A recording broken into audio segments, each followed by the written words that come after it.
em nome da MIP, a gente quer agradecer, eu, Segismar, Fátima e Jória, que não pôde estar aqui, mas somos colegiados. Queremos agradecer. Foi o ano de 2024, então daqui a pouco eu vou contar como é que foi o 2025 de eventos, né? Que não acaba hoje. Na próxima sexta-feira nós teremos a confraternização dos 55 membros do Instituto. Né? E a gente quer agradecer essa participação de vocês, assim, né? Assim, é muito bom a gente trabalhar e ver que a gente tem vocês, assim, né? Assim, você viu que tem 29 inscritos, todos os eventos da MIP. Tem muita gente, isso faz a gente ficar mais empolgado e mais feliz, né? No ano de 2025, nós fizemos 6 eventos de autor presente. Não, vou começar pelo 24. No ano de 2024, foram 4 eventos de autor presente. Né? O autor presente é o caso para que estão chegando e não conhecem, né? A gente pega a revista Alta, tem um texto que é publicado na revista Alta, a gente convida o autor do texto e convida um membro do Instituto para comentar o texto, né? Então, é por isso que é o projeto Autor Presente. No ano de 2024, foram 4 eventos.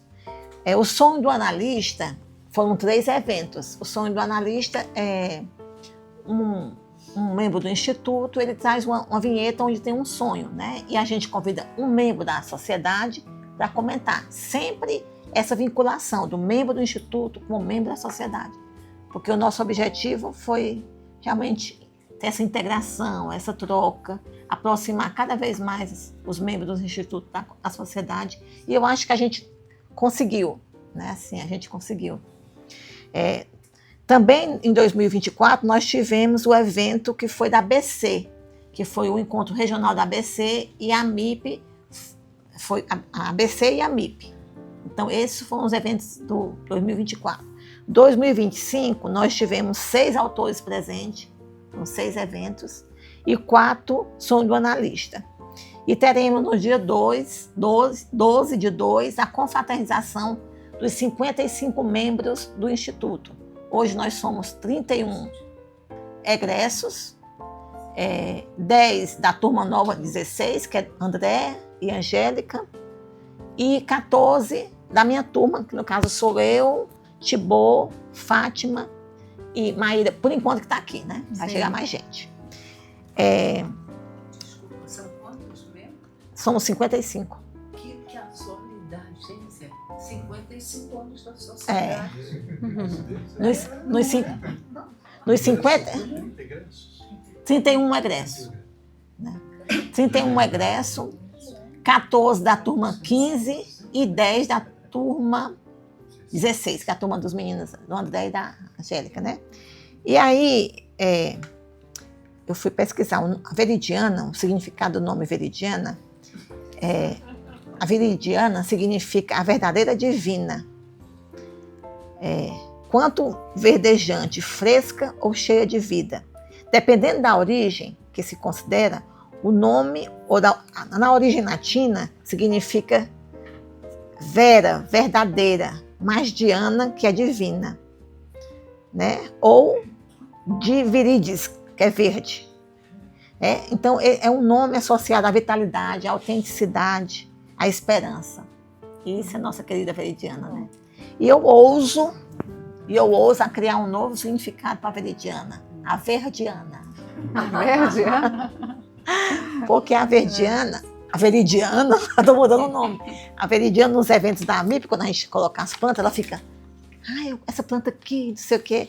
Aí eu peguei, criei essa planta aqui. Eu comprei a muda, né? E rosinha, porque é uma meninazinha, né? Assim, doce, querida, né? E aí, então, essa é a Veridiana e essa é a Veridiana. Né? Também estamos muito felizes. Nós estamos muito felizes, eu, Segismar, Fátima e Jória, porque eu falo o nome da Jória, porque a Jória está aqui, mesmo não estando presente. Com a Fernanda Lacerda estando aqui nos representando, porque quando a gente começou o colegiado, a Fernanda Lacerda estava com a gente.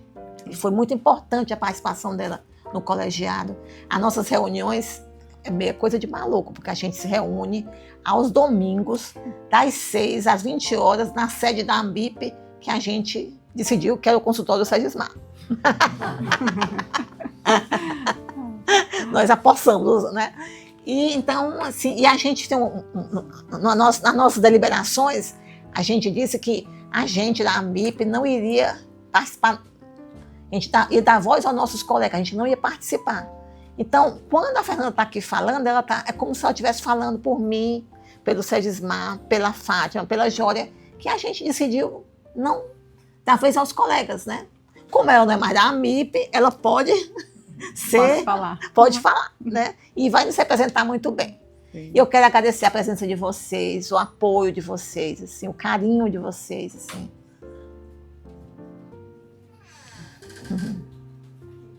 A Silvana querida. Ai, dá vontade de começar a falar tudo de novo por causa do Silvana. Não.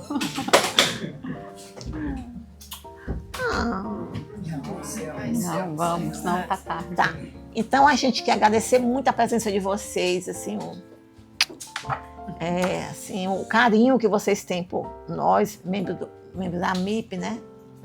E que estimula a gente fazer e a gente criar, e é isso. Aí eu vou dar a palavra agora para minha querida Fernanda Lacerda, mas depois, como o Silvano chegou depois, eu vou contar para ele e também para a Nilza querida o que eu tinha falado antes, especialmente sobre a Veridiana.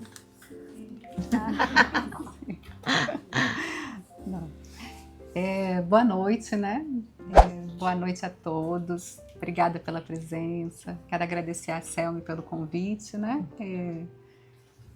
Foi muito bom o tempo que eu passei lá com vocês na AMBIP, né? Foi um tempo curto, mas proveitoso, né? E eu não saí por conta das reuniões no domingo, viu? De 6 às 9.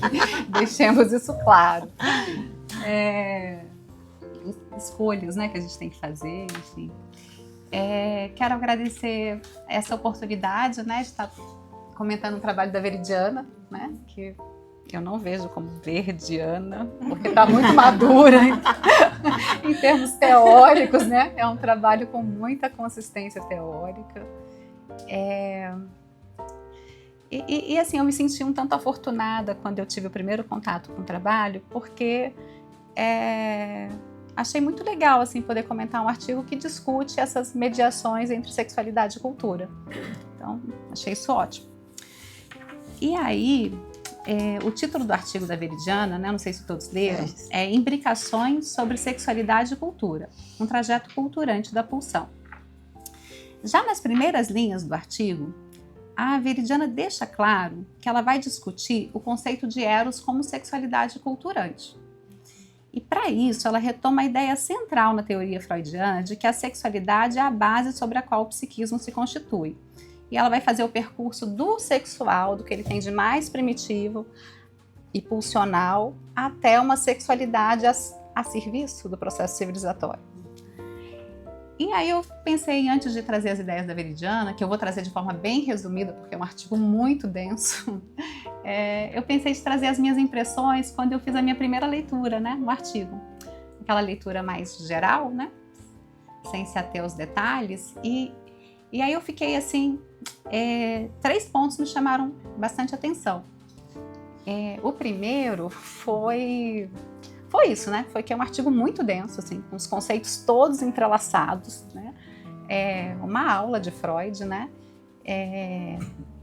Então esse foi o primeiro ponto. Aí eu vim a saber há pouco tempo que foi a tese de doutorado, veio da tese de doutorado, que tem livro, né? Eu fiquei sabendo essa semana, não tive acesso. Aí o segundo ponto foi em relação a como que a Veridiana...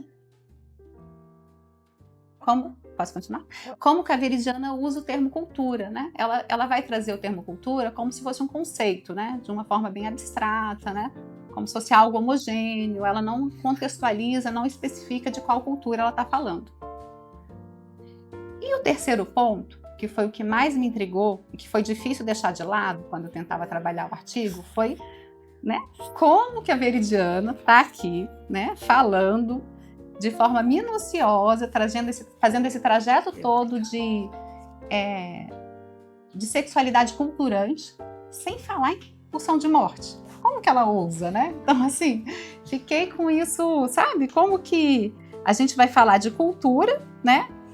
Falando só do caminho da pulsão sexual. Então, eu fiquei um tanto incomodada com essa separação das pulsões. E foi difícil, ainda mais nessa semana, né? Que a gente teve tantas notícias aí complicadas. E foi difícil ficar só em Eros, né? Então, essa foi uma dificuldade que eu tive. Fiquei pensando que é porque Veridiana é professora, né? Foi uma estratégia didática, né? Porque ela vai voltar em pulsão de morte só lá no finalzinho do artigo. E aí também me veio à cabeça o mito de Eros e Psique, e eu fiquei pensando que, né, como que a gente falaria do mito, falaria do trabalho de Eros, das ações de Eros, sem falar de Afrodite, da inveja, da Psique descumprindo os combinados, né? Então eu fiquei pensando nisso, né? Dá para falar, né, sem falar de pulsão de morte? E aí, né, para poder tentar apresentar todos os conceitos que ela traz, por mais que são conceitos freudianos, né? É um artigo bem denso. Eu resolvi primeiro botar num desenho, Sejusna vai botar aí pra gente, que era mais para organizar, né? Era só para organizar as minhas ideias. Porque a Veridiana, foi assim que eu vi o trabalho dela, foi essa espiral. E aí, né, como eu vi que partia do recalque e da sublimação, né, para falar de sexualidade culturante, eu botei as duas linhas e pontuei todos os conceitos que ela vai trazendo, né? Que vai ser sexualidade infantil, pulsão, desamparo originário. No final eu inventei educação, vida comunitária, trabalho. Eu fui um pouco além, né? Mas a ideia desse desenho não era mostrar, era só para eu poder me organizar para apresentar, para aprender os conceitos e poder apresentar para vocês como ela entrelaça esses conceitos. Mas aí depois eu fiquei olhando para esse desenho e eu passei a ver só um caracol. Eu não via mais outra coisa. Eu achei... Não é? Eu via, era um caracol, desses desenhos infantis, desses que ensina a desenhar, esses livros, eu sou mãe. E aí eu fiquei um pouco, né, intrigada com esse caracol, porque assim, vinha lá no fundo, sabe aquele pensamento lá no fundo, na hora que eu olhava esse desenho? Vinha um caracol. Aí eu fui conversar com a IA, né, porque eu não sei nada de caracol, nem costumo pensar muito em caracol, não faz parte do meu imaginário. Então eu resolvi conversar um pouquinho com a IA e fui lá entender um pouco da vida do caracol, porque eu me vi pensando muito se esse caracol, em algum momento no ciclo dele, ele deixa a concha, se o bichinho abandonava a concha. Descobri que não, né, que a concha só fica vazia quando o bichinho já morreu. E aí pesquisei um pouco mais, vi que a concha é para proteção, né? E fui ver que para ele se locomover, porque eu pensei, nossa, mas caracol é um bicho lento, né? Sou eu lenta aqui no artigo, né? Sem conseguir aprender tudo isso. Aí pensei assim, caracol é um bicho tão lento, né? Fui entender por que ele é tão lento. Não entendi bem isso, mas entendi que para ele se locomover, ele solta um musgo. E esse musgo é para diminuir o atrito entre a superfície e o corpo dele, né? E esse musgo serve para ele poder aderir, né? E aí tá em superfícies verticais, né? Achei tudo isso interessante, fiquei sem entender se o caracol era mais meu, né? Das minhas dificuldades, mais do campo, né? Eu com o artigo. E vou deixar ele um pouco de lado e vou voltar para as ideias da Veridiana, né? Porque foi só uma viagem, o caracol, que eu achei importante compartilhar aqui com vocês. Então, gente, a Veridiana, ela vai dividir o trabalho dela em 4 tópicos. Ela divide o trabalho dela em 4 tópicos, além da introdução e da conclusão. No primeiro tópico, ela vai abordar os primórdios do funcionamento psíquico, com base na centralidade da sexualidade. Aí ela vai falar como que ela faz isso. Ela vai retomar os conceitos de sexualidade infantil, autoerótica, perversa, polimorfa, pulsão, ativismo psíquico, princípio da realidade, fala da condição de desamparo do bebê, né, e da importância da função materna de ser um outro, né, que vai apaziguar os estímulos do bebê. E não só, esse outro não só vai propiciar as primeiras experiências de satisfação, mas vai dar sentido aos apelos do bebê. Então é essa ideia de que o bebê recebe um banho de linguagem. E aí, neste tópico, Veridiana ressalta que a sexualidade do adulto genital sempre traz resquícios da sexualidade originária, e também que é impossível dar vazão a toda a pulsão.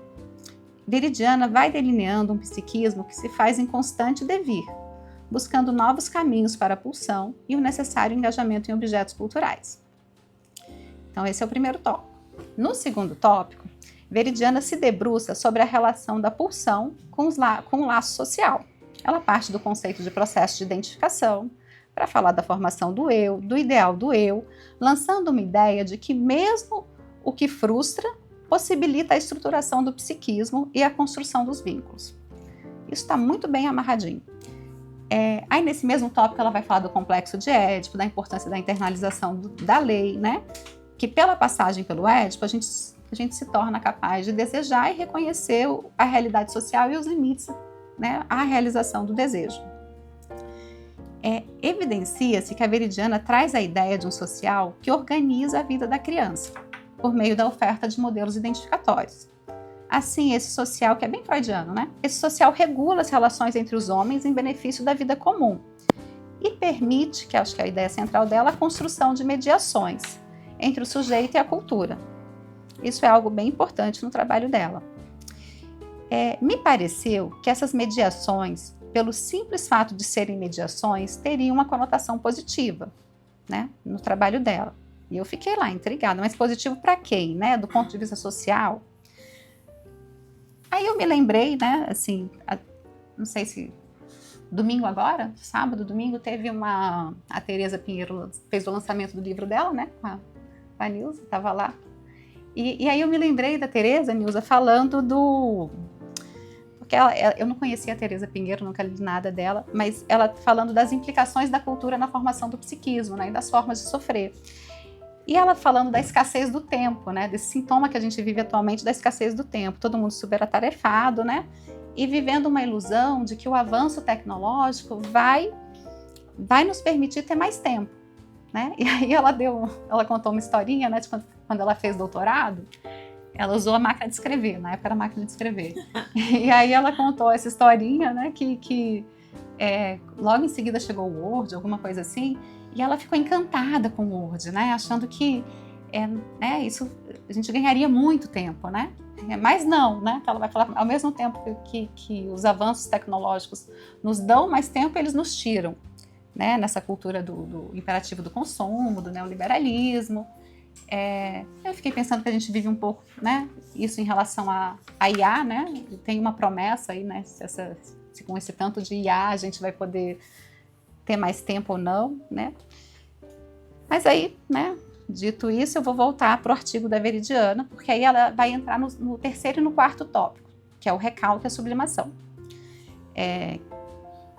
que eu botei ali, né, porque a ideia da Veridiana é que Eros, como sexualidade culturante, advém das vicissitudes do recalque e da sublimação. O recalque ele não seria só estruturante do psiquismo, mas um fator culturante das pulsões. E como seria isso? Na medida em que o recalcamento regula as moções pulsionais a partir da internalização da lei, ele desempenha um papel de mediador psíquico. Nesse sentido, o recalque seria não só condição de subjetivação, mas de objetivação, possibilidade de vinculação a objetos, de acesso à linguagem, ao simbólico, à cultura. Aí neste ponto, a Veridiana traz uma ideia do Mezan, que é muito interessante, que eu acho que é uma ideia central no trabalho dela, que ela vai trazer que o Mezan discorda de que a cultura repousa integralmente sobre a coerção das pulsões, que é uma ideia freudiana, que Mezan defende a ideia de que a cultura também propicia a pulsão, objetos que excitem e que satisfaçam o desejo, né? E aí ele vai falar dos desejos agressivos também, apaziguando um pouco a minha angústia, né? Atendendo as minhas inquietações acerca do silêncio, né, em relação à pulsão de morte. Essa ideia do Mezan me pareceu central na construção do argumento da Veridiana, de Eros como sexualidade culturante. E podemos pensar em inúmeros exemplos de dispositivos culturais de Eros ligados a objetos, mas com a finalidade de dominar, de usar o outro, né? A gente poderia falar aqui muito tempo sobre a misoginia e o racismo estrutural aqui no Brasil, né, muito presente na nossa sociedade, porque a gente tem uma história, né, de que as mulheres e as pessoas pretas ou pardas, né,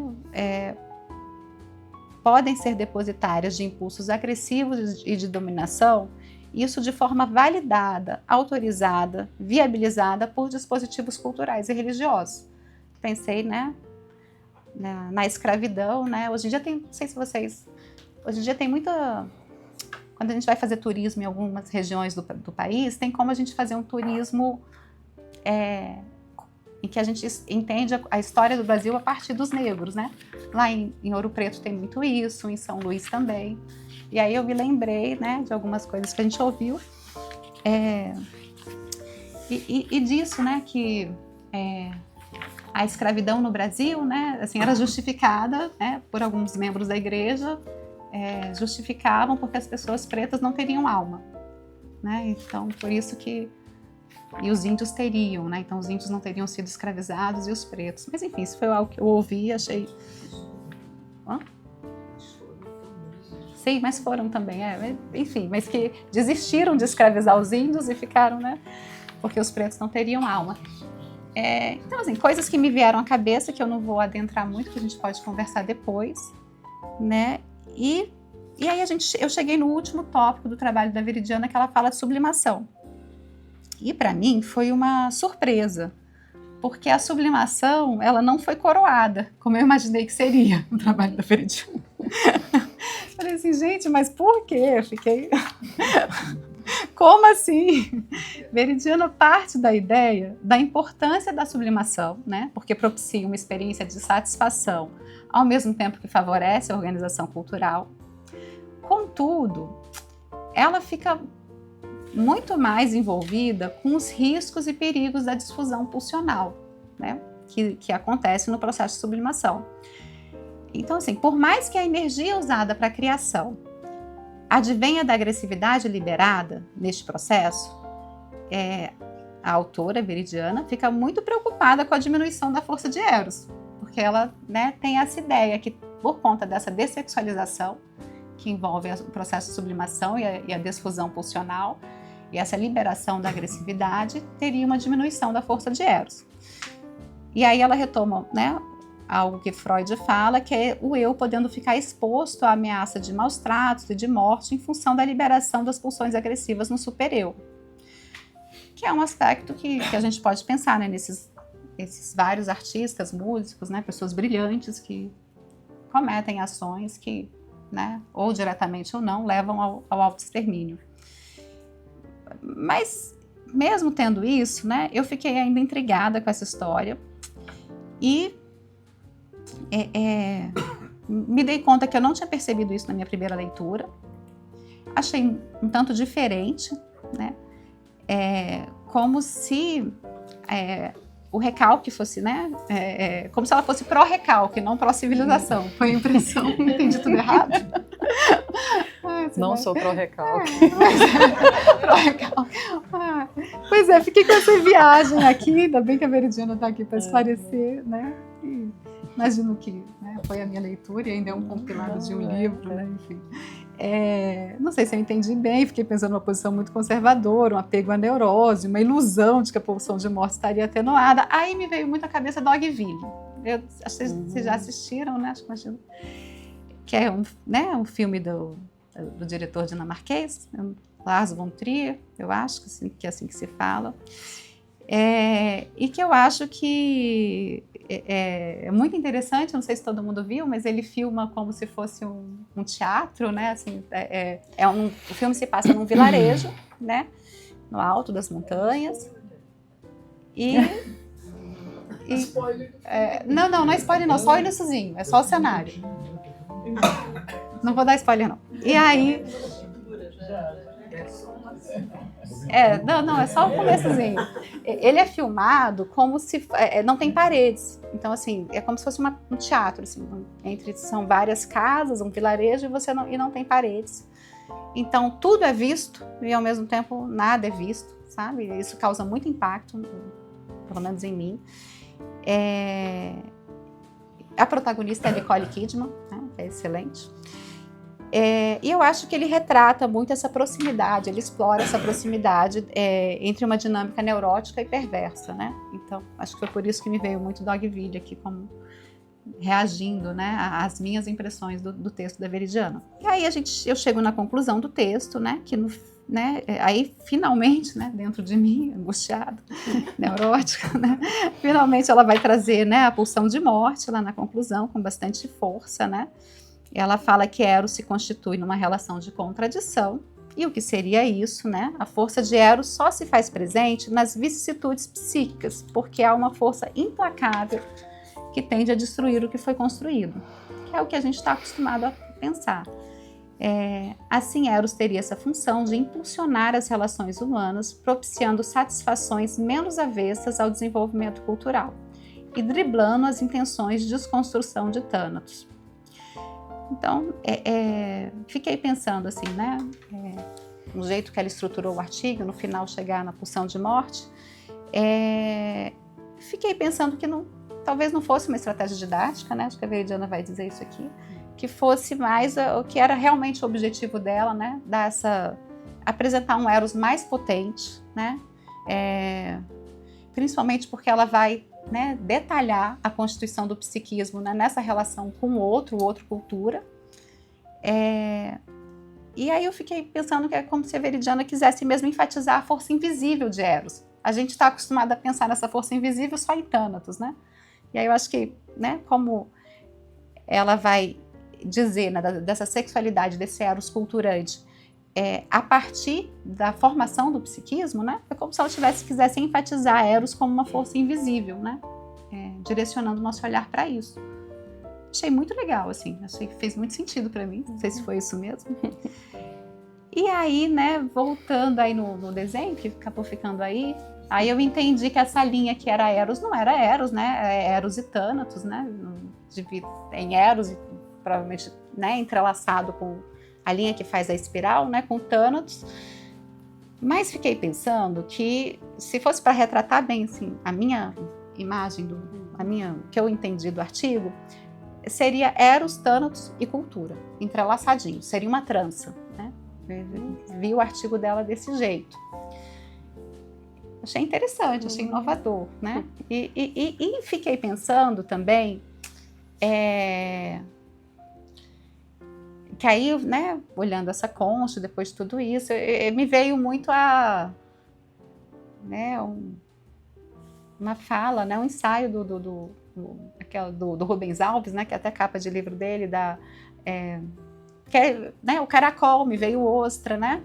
E aí eu fiquei pensando naquela história das ostras felizes não fazem pérolas, né?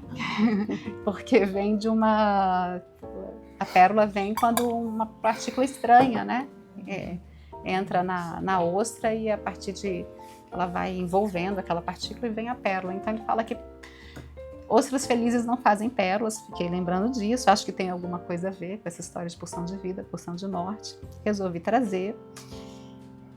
E por fim, né,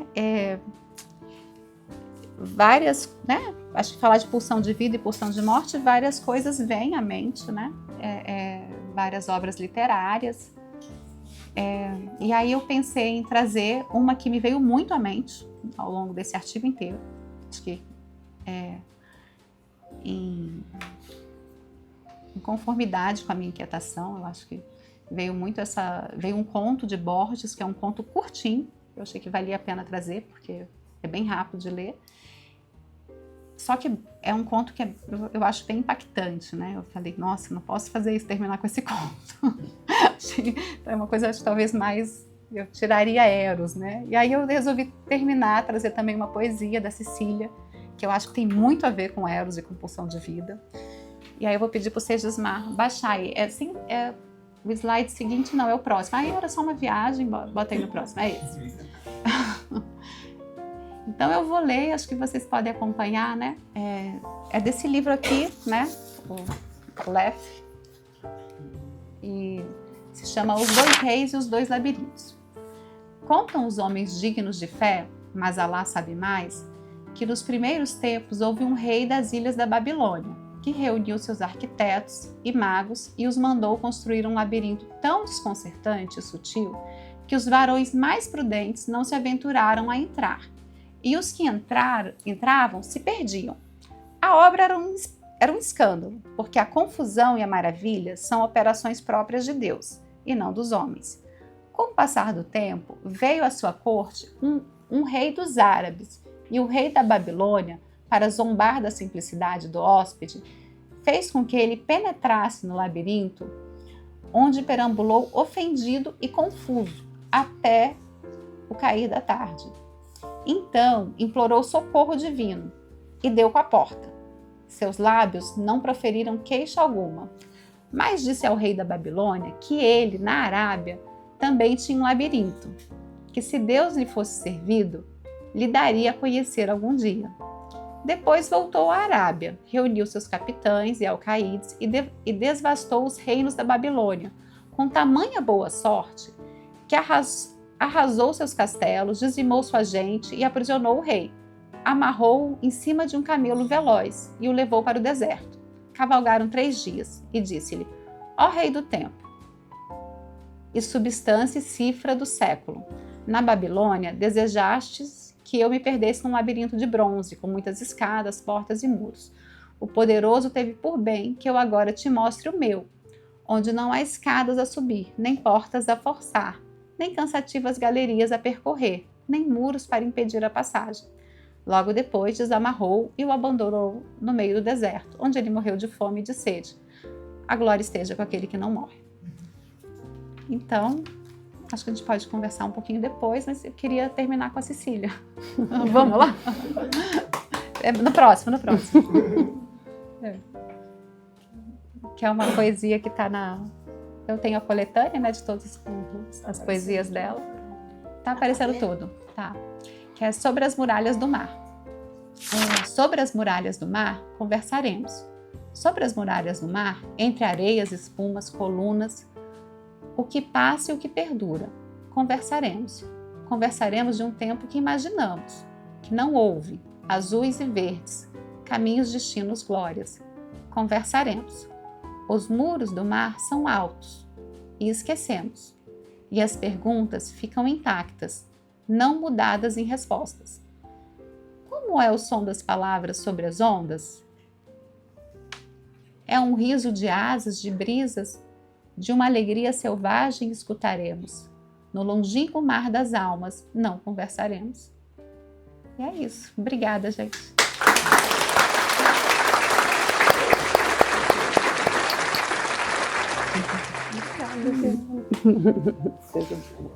Bom, gente, boa noite.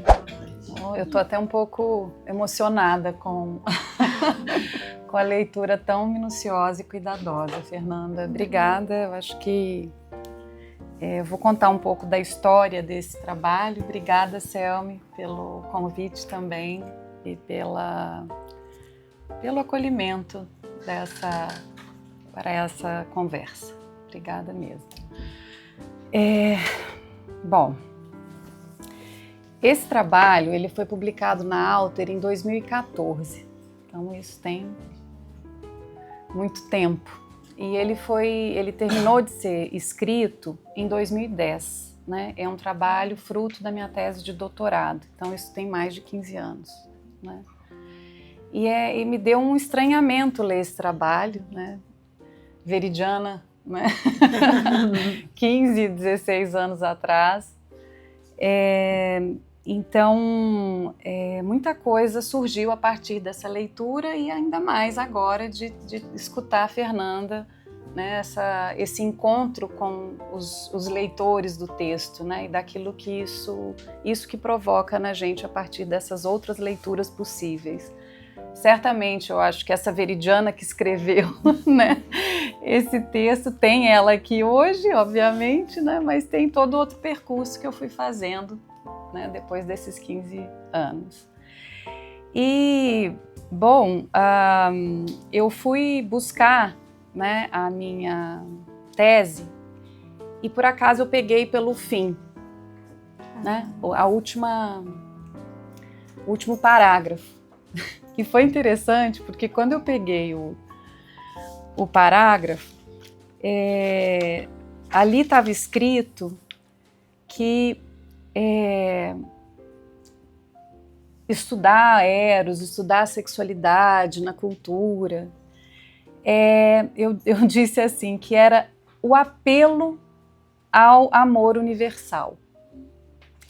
Senão, não seria Eros o tema sobre o qual se desejou discorrer. Como na direção socrática, esse trabalho termina por demonstrar certo elogio ao amor, que se constitui responsável pelo desejo universal de possuir o belo e o bom, um desejo de continuidade, o que só pode ser pensado a partir de vínculos construídos. Eu fiquei tomada por isso, porque eu acho que isso me deu, né, assim, porque eu acho que esse trabalho me fez pensar justamente a continuidade daquilo que também fui construindo, né, de interesses, de pesquisas. Então, assim, respondendo um pouco também a Fernanda, né, essa ênfase na pulsão sexual ou na sexualidade, eu fiquei pensando no quanto também me tocou esse tema, nesses processos subjetivos, como é que o sujeito se constitui a partir do outro, né? E nesses vínculos construídos, como é que se dá essa cultura que não é mais cultura fora, né? Ela se institui como parte, instância nossa, né? Subjetiva, né? Ela não está mais fora, né? Quando a gente pensa no superego, no conceito de identificação, enfim, né? Essas mediações psíquicas, elas não estão mais fora, né? Elas são instância psíquica, né? Então, esses processos, assim, a minha, né, lendo de novo, te ouvindo, eu ficava pensando assim, como é que se dá então isso, né? Meu interesse naquela época, né? Assim, como é que se dá esse caminho de uma sexualidade tão pulsional, né? Desse aspecto mais radical, né, da pulsão, como é que isso alcança o outro, né, esses vínculos, né, como é que se alcança esse caminho, né, do autoerotismo, que eu acho que é uma coisa que eu trago nesse trabalho, até a sexualidade já ligada ao objeto, né, como é que se dá esse caminho, esse percurso, que, como eu disse aí no trabalho, esse caminho, ele existe até, né, o fim da vida, né, esse trabalho, né? Então acho que talvez essa ênfase, né, era uma ênfase nessa sexualidade ligada, sim, que é algo que trabalha a favor da vida, sim, né? Então até me lembrei, né, muito daquele texto do Ferencz, e acho que o Ferencz também, meus estudos, que a Nilza tanto, né, colaborou tanto para esse percurso, para eu chegar até o Ferencz, e isso fazer tanto sentido também no meu percurso aqui na sociedade e na clínica, é pensar também a intersubjetividade, né? Porque mesmo que Freud não tenha, é claro que ele não constrói uma teoria das relações objetais, é um aparelho, né, intrapsíquico, né? Eu acho que o Freud estava preocupado com essa relação com a cultura, né? Mas eu acho que outros autores vão trazendo colaborações mais importantes para pensar essas relações intersubjetivas, né? Essa relação da pulsão com o objeto, mas dentro de uma ótica intersubjetiva. Então, eu lembrei daquele texto do Ferencz, que eu acho que é de 26, né, Nilza, a criança mal acolhida e a sua pulsão de morte. Então ele tira um pouco dessa ênfase da pulsão de morte e coloca isso no ambiente. Sim. Então vai dando aí um caminho também para se pensar essa relação do objeto com a cultura, né, assim, mais pensando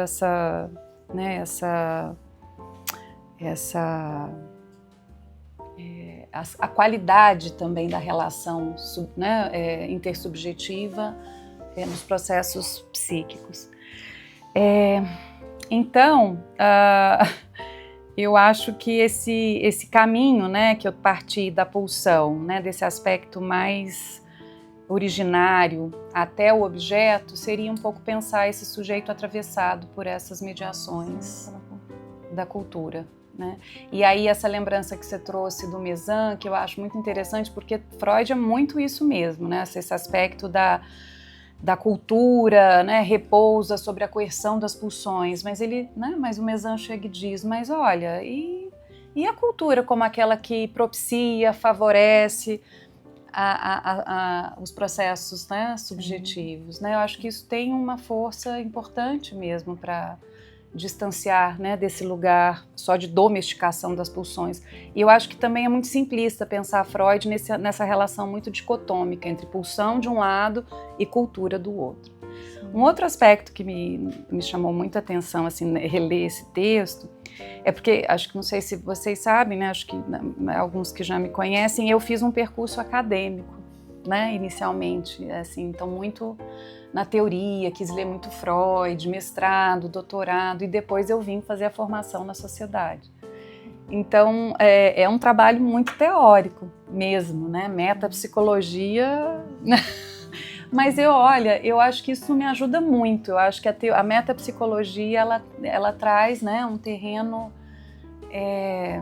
acho que foi fértil também esse percurso, né, de poder depois me aventurar, tanto é que é muito mais, né, eu achei muito mais difícil escrever a clínica, de poder trazer, né, essa experiência com uma outra linguagem, mas acho que é isso, né? A clínica, ela está à frente da teoria, mas elas estão juntas, né? Ela não caminha uma sem a outra.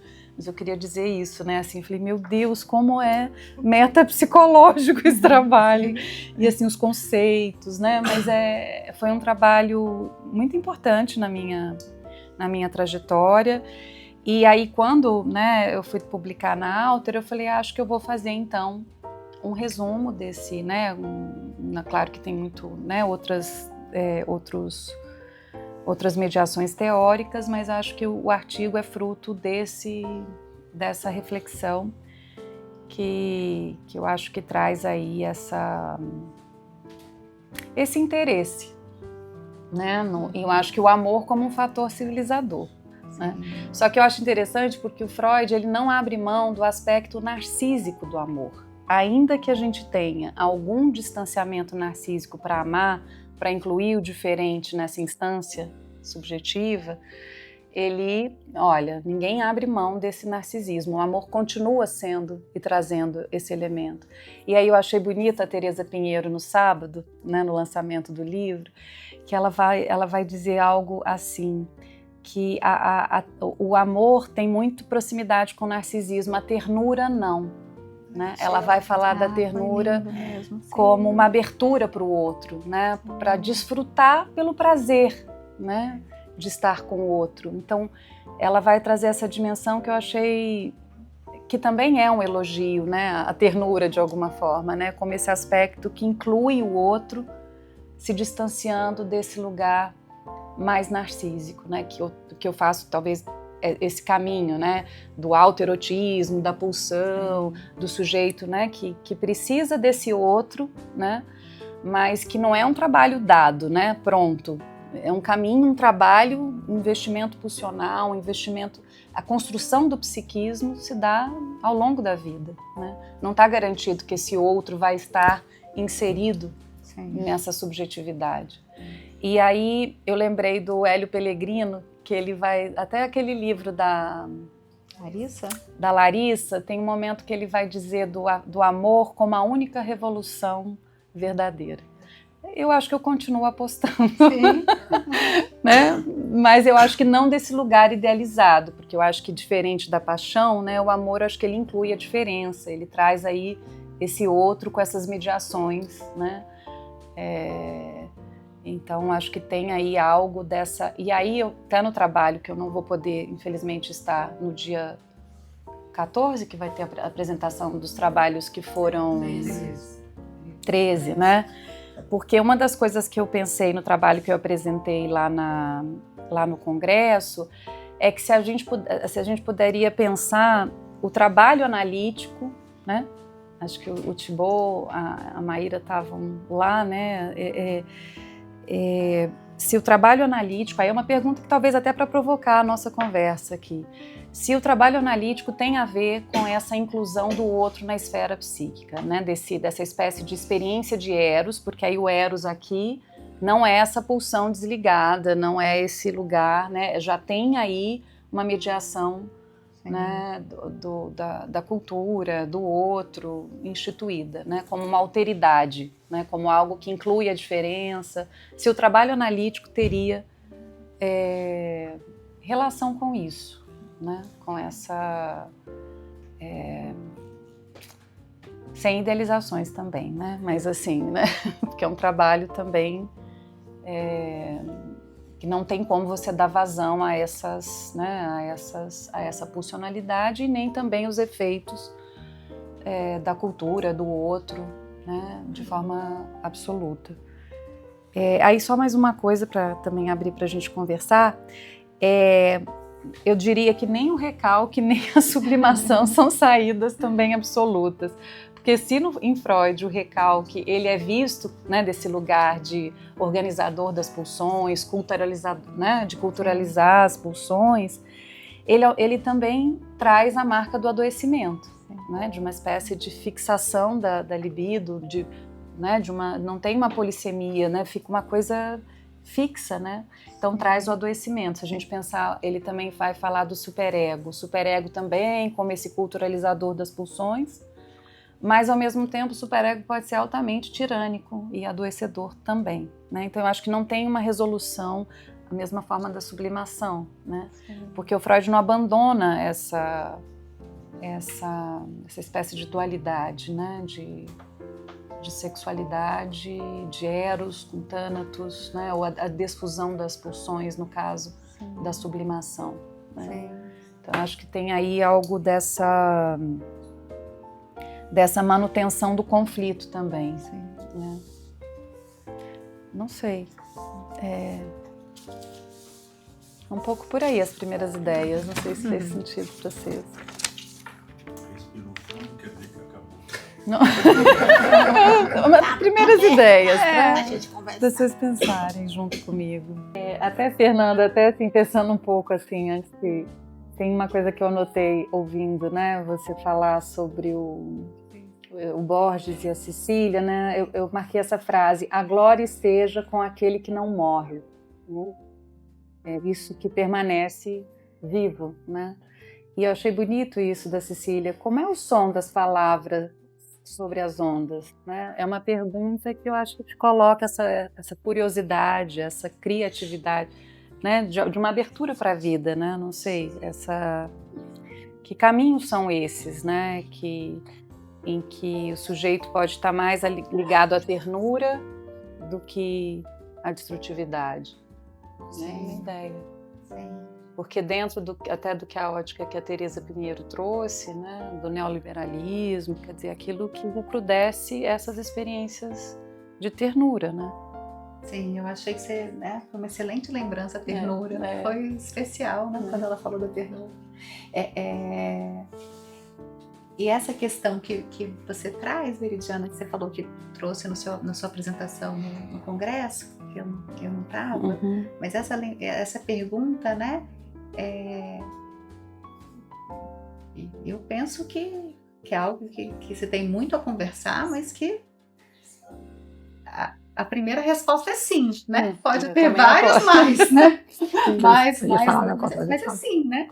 A gente acho que faz parte da análise dessa abertura para o outro, né? Para a alteridade, né? Sem romantismos, né? Depois eu coloco. Não, pode. Não, desculpa, a gente estava só em cima da mesa. A partir da frase do Borges, que você pegou, que é a última frase, que é: a glória esteja com aquele que não morre. Como é que isso articularia com aquela ideia da sublimação ser uma... Eu não sei, porque eu não li o texto. Que a sublimação também seria um caminho que vamos dizer... A desfusão pulsional, que eles chamam. Porque, na verdade, pelo menos do que eu lembro, né? Assim, ele fala assim: a glória fique com aquele que não morre. Aí eu não sei né, assim, eu não vou chegar, não sei do que, né, a partir do Borges, mas assim, a ideia sublimatória, até com Fernanda, assim, talvez tenha uma tendência da gente imaginar a sublimação muito a favor da vida, né? E claro que eu acho que tem uma aposta sim, Mas né? pode ser negativa também. Mas ela também, o excesso sublimatório, ele também desliga o sujeito, dessexualiza. Então a libido fica, né, desprovida desse investimento, né? Então eu acho que isso é uma coisa interessante assim da gente pensar na psicanálise, né? Essas saídas também que não são, né? Assim, não dá para a gente também colocar a sublimação como uma saída unânime, né? E eu acho que uma coisa interessante também que o Freud traz é essa exigência de trabalho, né? A construção do psiquismo como uma coisa, um devir mesmo, que eu acho que inclusive é o nosso trabalho artesanal da análise, né? Aquela coisa que não é uma curva, você começa a análise, nossa, né? Aquela coisa, né, ascendente, né? E eu acho que é uma coisa interessante se a gente, por que a sexualidade também é um conceito que eu acho que a gente não pode abrir mão? Porque eu acho que a sexualidade, como a Fernanda também lembrou, ela é eu diria assim, é uma invariante né? Eu acho que ela tem ela é revolucionária nesse aspecto também, né? Quando Freud traz o prazer, a busca da satisfação, e ele vai trazer isso como uma questão autoerótica inicialmente, para depois alcançar o objeto, né? Então, muitos autores da psicanálise se distanciam da questão da sexualidade, e eu acho que tem uma questão, né, para pensar a clínica hoje também, né? Aquilo que não morre. Né? Essa sexualidade ligada, essa sexualidade, né? Esse trabalho diante do pulsional. Né? Não sei se eu te respondi, mas... Não quero responder, né? só para abrir. Eu estou pensando aqui porque eu lembrei um pouco da minha defesa de doutorado. Eu falei, meu Deus, não, foi tudo bem, mas é meio tenso, né? É meio tenso. Eu queria pensar uma coisa que chama a atenção. Dois aspectos aí, né? Primeiro, o trabalho, como você falou, é eminentemente teórico, né? Que usou a expressão várias vezes, denso, né? E, ao lado disso, ou junto com isso, você faz uma apresentação absolutamente livre. Essas coisas podem caminhar, né? De uma forma assim, a rigidez teórica pode propiciar uma liberdade de pensamento e não necessariamente, né, uma rigidez na atuação. E talvez esse seja um pouco o segredo da análise. Você poder ter, né, um background, né, teórico, que não precisa ser também, né, excepcional, né, mas ter um background teórico e ter liberdade de usar todos esses conceitos, né, na relação. Fundamentalmente, né, a análise é relação. Chama atenção. Silvan, eu lendo o trabalho, eu falei assim, gente, eu retomei a questão da transferência. Aí eu falei, gente, mas por quê? Aí eu fui pegar o conceito, não sei se eu anotei aqui, porque eu não li o trabalho da Fernanda antes, tá, gente? Eu falei agora. Mas eu tava, por isso que eu tava... E aí, você falou da relação, porque eu acho que eu faria uma pesquisa a partir da questão mais relacional, talvez pensando nessa questão intersubjetiva, né? Porque o Freud ele vai falar daquilo que é revivido, né? Experiências psíquicas é revivida não como algo do passado, mas como um vínculo atual com a pessoa do médico. Isso é um texto do Freud de 1905, no caso Dora. Então aqui tem uma origem quase relacional desse aspecto, né? Então assim, eu fiquei pensando nisso, né? Que eu estava falando da sexualidade que alcança o outro, mas é isso, né? Algo que está ali na origem da psicanálise, né? Não só por mera ortodoxia do Freud, mas é da vitalidade que traz, né? Assim, de pensar, por exemplo, as teorias relacionais, intersubjetivas, né? Porque está aqui, você né? falou, né, da importância do amor, como você ainda considera, né? É o tal amor de transferência. Também né? isso. que é isso, é relacional e é amor. E é clínica. Né? E até essa teoria, eu imagino como uma teoria que precisa estar encarnada, né? Senão ela vira uma coisa protocolar, né? Agora, essa frase aí do Freud, se a gente pegar dentro de um processo evolutivo, ela tem uma palavra fundamental aí, né? Médico. Médico, aí eu falei. Aí você pode começar a ver que tem um processo evolutivo em que ele começa a abrir mão, né, dessas expressões, né? Um outro aspecto, acho que que talvez continua sendo, como eu falei, que pelo menos eu entendo assim da teoria freudiana, é essa diferença do infantil e da infância, né?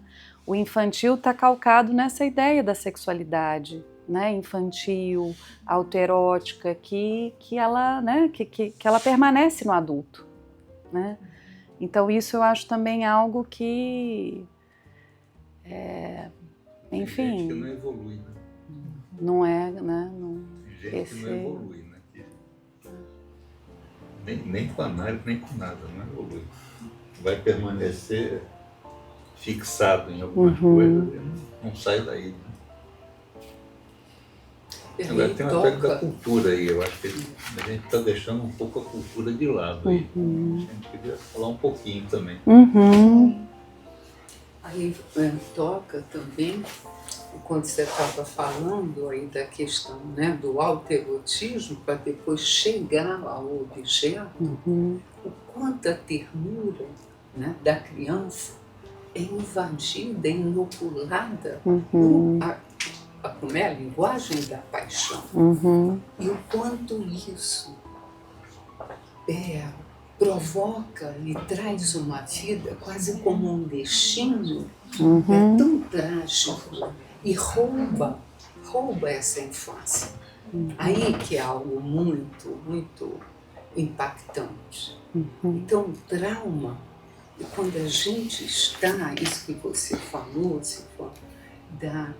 que é mais do vínculo também relacional, quando você falou, me lembrei da situação, né, do seu trabalho que você trouxe, que foi uma riqueza com a paciente, que é a questão do psiquiatra, alguém que, né, ia chegar, não, telefonar, e você então se oferece.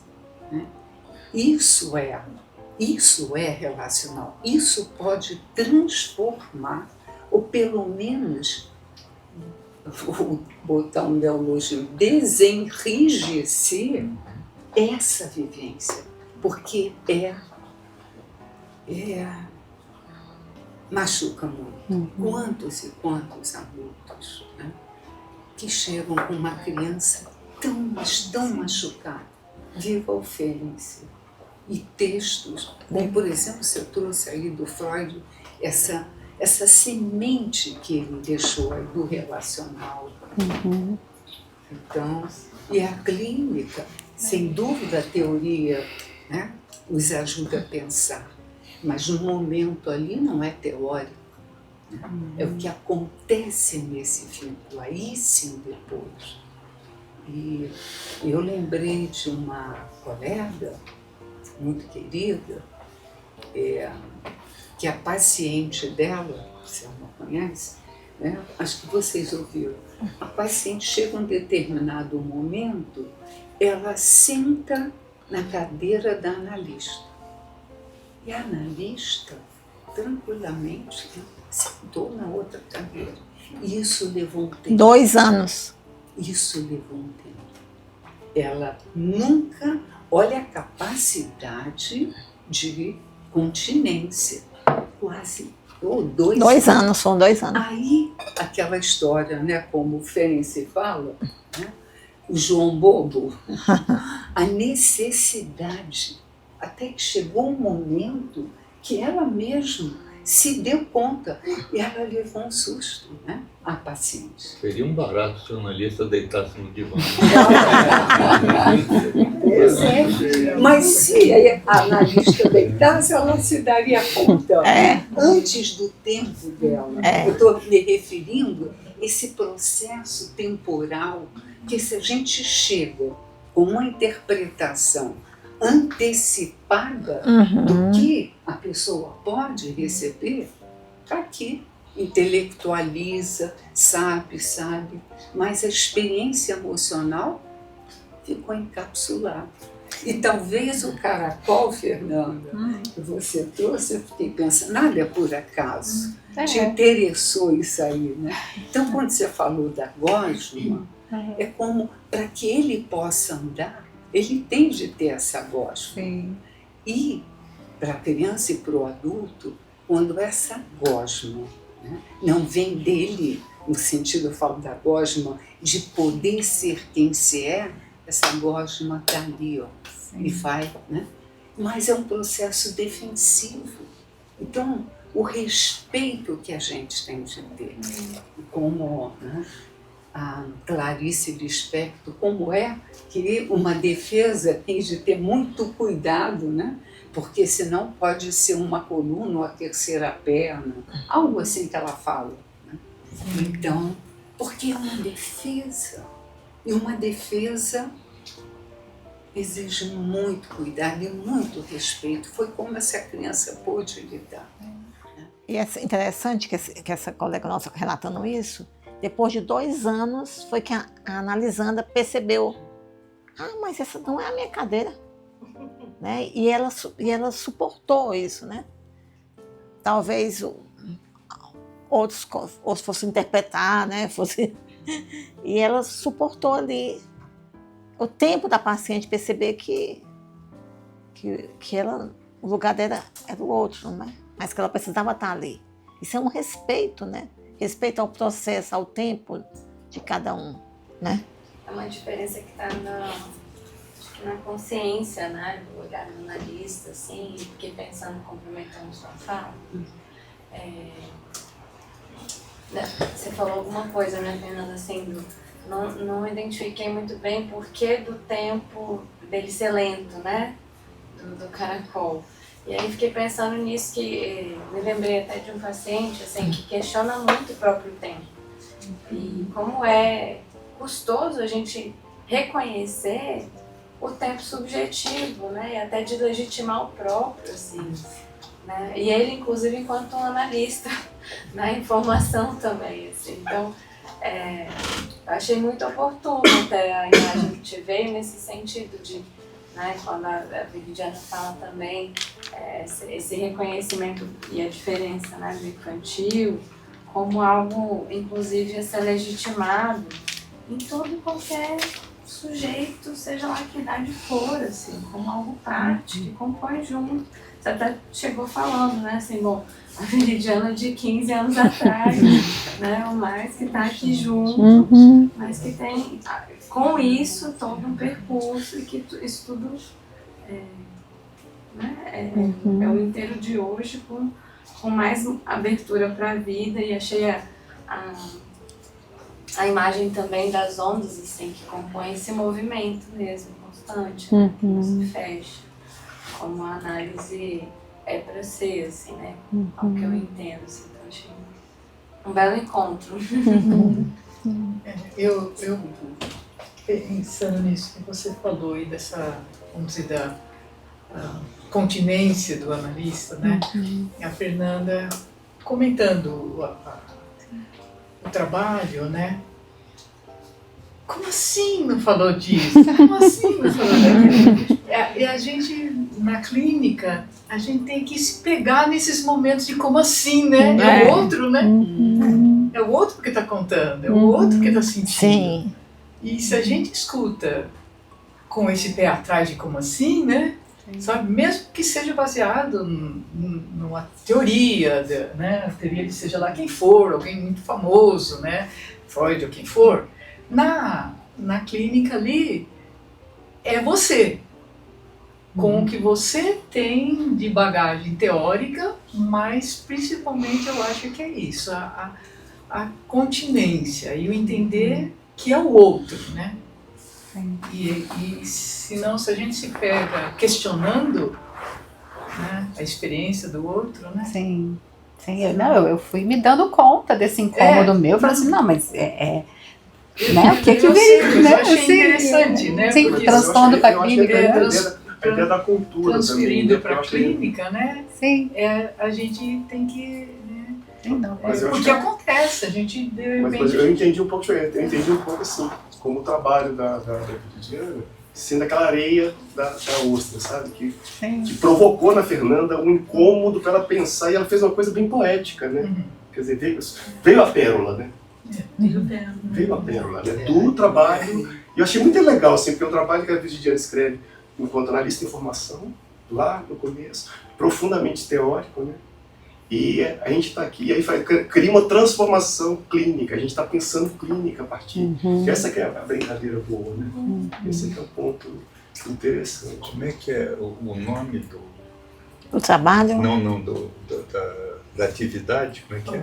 Autor presente. Autor presente. Que você foi o anterior e arrasou.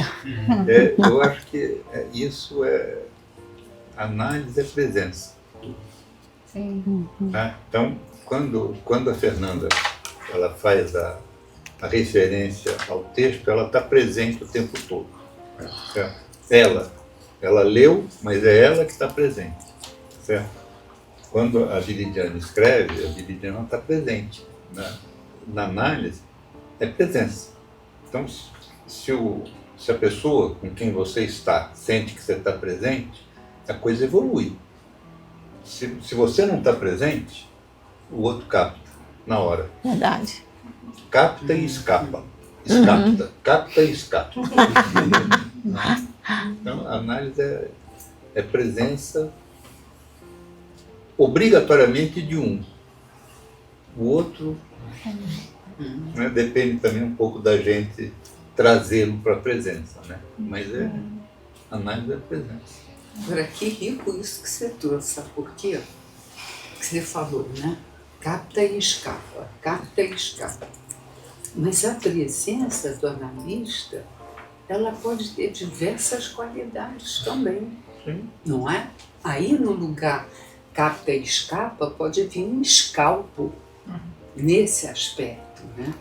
Então, me fez lembrar de uma psicanalista muito conhecida mundialmente, muito, e com uma teoria brilhante. E uma paciente dela, quando entra pela primeira, depois dessa entrevista, quando começa o primeiro encontro analítico, 2 vezes por semana. E a paciente, naturalmente, a pessoa foi e já deitou no divã.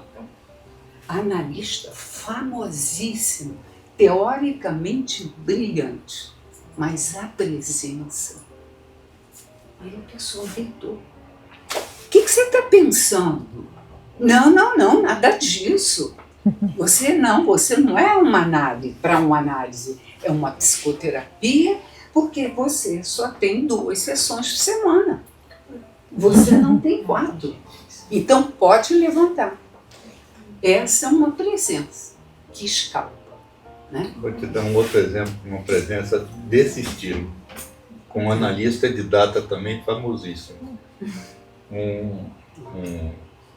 Uma pessoa chega durante a sessão e diz assim: estou arrasado, minha filha acabou de falecer. E o analista responde: e o que eu tenho com isso? Ai, que horror. Desculpa, mas PQP. Por favor, né? O que está fazendo ali? Vocês estavam falando 2 coisas que me ocorreram que eu achei muito interessante, tanto o texto quanto o que a Fernanda trouxe. A primeira observação que eu queria fazer é que eu acho que esse projeto ele traz uma singularidade quando a gente discute textos aqui, sejam dos nossos autores, sejam em seminários que, né, alguém que conduz o seminário traz um texto para a gente ler, sejam de outros autores, não tem o mesmo tipo de dinâmica. O que eu sinto que prevalece um pouco no autor presente é essa liberdade que a gente tem, que eu tive junto com você, que o Thibaut teve, dos poucos que eu assisti, eu achei muito de poder sonhar com as ideias do outro, e de ser uma coisa assim, meio libertário, né? E eu acho que então é autor presente no sentido de uma dádiva, de um presente que esses textos trabalham para a gente. Acho que sim. Segundo ponto é que o seu Caracol, eu fiquei pensando naquele modo como diziam que Freud, como alguns analistas diziam que o Freud trabalhava com as suas ideias, que era em espiral, não um caracol, mas uma espiral, e que ele retomava os conceitos em momentos diferentes da sua obra e a partir de certas coisas clínicas e redefinia os conceitos, e ampliava, e abria, né? Eu fiquei pensando que isso talvez tenha um outro significado, que eu acho que é a grande problemática que esse texto toca também, que é como é que Freud, querendo chegar a leis, a fatos claros, a mecanismos indiscutíveis do funcionamento psíquico, começa a aplicá-los no social. E talvez ele faça também em espiral, né? Porque ele expande os conceitos, então ele interpreta fenômenos sociais com mecanismos intrapsíquicos, mas aí parece que em algum momento essas especulações que ele faz, né, sejam antropológicas, mitológicas, começa, por exemplo, o conceito de identificação, começa a influenciar o próprio trabalho, noção intrapsíquica dele. Tem que pensar as identificações nas massas, entre os líderes e os seguidores, para começar a pensar o mecanismo de identificação como sendo talvez anterior à pulsão, né? Mas ao mesmo tempo esse é um paradoxo que a gente tem na psicanálise e que a gente sempre se defronta quando tenta pensar o social, cultural, as relações interpessoais, todas essas dimensões do papel da linguagem, né? do universo simbólico, da floresta dos signos, tudo isso a partir dessas categorias intrapsíquicas. Acho que ainda é um desafio. Esse movimento não é tão fluido como a gente pensa, né? Não sei se eu consegui explicar bem. E eu acho que assim, as imagens poéticas que você trouxe, né? O labirinto de concreto belíssimo e o deserto são os dois extremos do processo, né? A repulsão de morte, a violência pode estar nos dois. Sim. Bela e crua, né? Sim.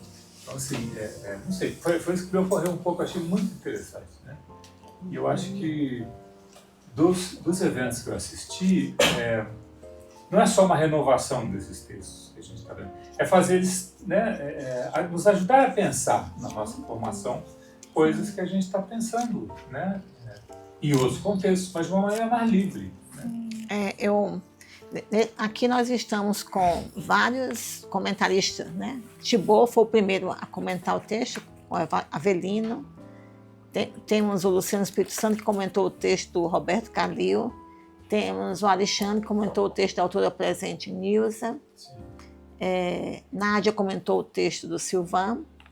Né? E esse é o 10º autor presente. E a gente não poderia deixar de trazer, especialmente a Veridiana, porque a Veridiana é co-editora da revista Alter.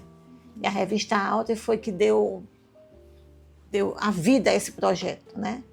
Então, como você falou que é um presente, o colegiado da MIP tem um presentinho para dar para a Veridiana. Ô, gente! Como agradecimento. A Veridiana. Obrigada, Selma. Muito bom. Fico feliz demais. Olha só. Porque graças à revista Alter, né, que esse projeto pôde fazer essa vinculação e que a gente pôde mostrar, né, o colegiado vincular em harmonia, não é à toa que é esse nome, o quanto os membros do Instituto têm a oferecer para a sociedade e o quanto os membros da sociedade têm a oferecer para a gente e o quanto a gente pode trocar e crescer junto, né? Então, eu acho que esse projeto mostrou isso. Então, a gente queria agradecer a nossa co-editora por ter nos oferecido. Obrigada. Vamos fazer uma salva de palmas para a MIP, né? É a MIP, muito bem. Obrigada. Coadunando com o que o Luciano estava falando, hoje dá para olhar para esse projeto e ver, olhando para trás, que ele é muito mais do que a gente pensou, porque de fato, quando nós idealizamos, a gente tinha a ideia de, os textos foram escritos por pessoas daqui, vamos trazer essas pessoas, vamos colocar esse autor presente, e aí a gente discute o texto dele. E aí você falou uma questão que eu achei bem interessante, você falou assim, o texto da Fernanda. Porque é isso. Né? Então não é mais só um texto. Já tem mais outro texto, já tem mais outra autora presente. E assim, e o número de autoras vai só aumentando, porque a Veridiana fala, ah, sim, eu escrevi esse texto lá atrás, mas eu ainda estou aqui. Hoje, numa pesquisa, né? E assim, então tem a Veridiana que está aqui hoje, né, com toda a bagagem, a maturidade, e tem a Veridiana que escreveu lá atrás, que também já tinha bagagem. Né? Então a gente está aqui presenteado com essas duas autoras presentes e a outra autora presente que vem comentar o texto. E aí o grupo entra, né, fazendo comentários e tem essa qualidade da gente poder participar e se sentir convidado, à vontade para falar. Né? E uma coisa que eu sinto é a força da presença de quem está aqui. Não tem, a gente não consegue se desviar. A gente fica ligado, né? Enquanto está apresentando, enquanto a autora está falando e quando um colega está dizendo alguma coisa. Então, parece que a gente conseguiu trazer uma riqueza. Vocês conseguiram trazer uma coisa, vocês conseguiram trazer uma coisa muito importante que não foi falada, eu vou falar agora. Tá bom. Renovação. Sabe? Revitalização. Isso aqui como você falou, é diferente. E isso para a sociedade é renovação. Eu estou lembrando o tempo todo estou com isso, porque eu tinha lido, né, o texto da Veri, fiquei pensando, nossa, como é que a Fernanda, como é que ela vai desdobrar isso? Essa bruxa da metapsicologia. Pesado. Um caracol, não desenrolou. Encarou com Pois é, mas aí ela foi falando de um jeito tão natural, tão espontâneo, tão autêntico, né? Que a gente foi se embriagando. E aí eu fiquei lembrando, o Mariano Onenstein lançou um livro agora que chama Conversa Infinita. Ele lançou lá no Congresso. E são várias entrevistas com diferentes, né, pessoas. E uma delas é a Júlia Kristeva. E aí ele pergunta para ela já no final, né, sobre essa questão da pulsão de vida e da pulsão de morte. E ela fala, a vida é expansão. Eu acho que a gente vive isso aqui. O Silvan está trazendo essa expansão que a sociedade vive a partir do projeto de vocês. A Fernanda expandiu o artigo da Veri, como o Sejamar falou, né? Quer dizer, fez uma outra coisa já, né? E esse comentário que você traz, né? De que a gente aqui também se expande, né? Porque está todo mundo... então... E aí, complementando, né? É uma experiência emocional verdadeira, né? De poder encontrar esse outro na diferença dele, com o jeitão dele, né? Então, assim, parece meio simplista, mas eu realmente gostei da ideia, assim, de Eros, Thanatos e cultura, e o outro aí entrelaçados, sabe? Já dá para escrever outra coisa também, né? Ainda tem a Veri que se expandiu. Sim. A sociedade, né, trouxe também outros paradigmas para ela. Certamente. Eu acho que cada um de nós sai um pouco mais expandido daqui. Né? Você falou, Silvana, da revitalização. É inevitável, né? Revitalização.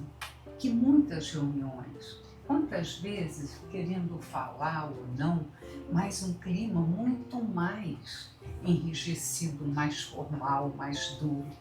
Aqui é isso que vai fluindo e a gente vai. E uma conversa fica a esperança está com o Instituto. A sociedade já era. Não, e vocês não sabem que eu penso isso que você falou, desculpa. A sociedade já era, entre aspas, porque a maior parte, vamos dizer, da sociedade, dos analistas, estão já numa fase né, de um processo de irem gradualmente se aposentando. E somos quantos? 50 e 53? Quantos membros? 55? Da sociedade são 100, mais ou menos, né? Não, parece Não, que da menos, são sociedade 55, não. né? 55. Sociedade de membros. Menos. Membros, né? Então, a importância do Instituto como um celeiro, vou usar essa imagem, ali, né, da renovação de... Pois é, mas o pessoal do Instituto tem que entrar para a sociedade. Tem, sim. Chega de ser egresso. 30, né? Fundamental.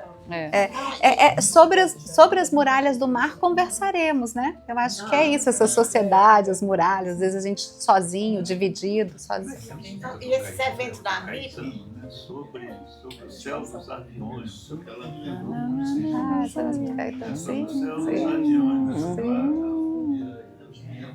é verdade, sim. não, e olha, esses eventos da MIP, vocês vão embora, mas eu e vocês, a gente sai daqui umas 11h30, que ninguém quer ir embora. Aí a gente fica colocando, vamos pessoal, aí o pessoal fica lá embaixo. Ninguém quer ir embora. E só lembrando que a gente precisa de uma constituição de uma outra MIP agora a partir do ano que vem. Tá? Silvana, por favor. A gente está encerrando agora. Outro grupo precisa vir. E falando em expandir, Essa- tem comes, né?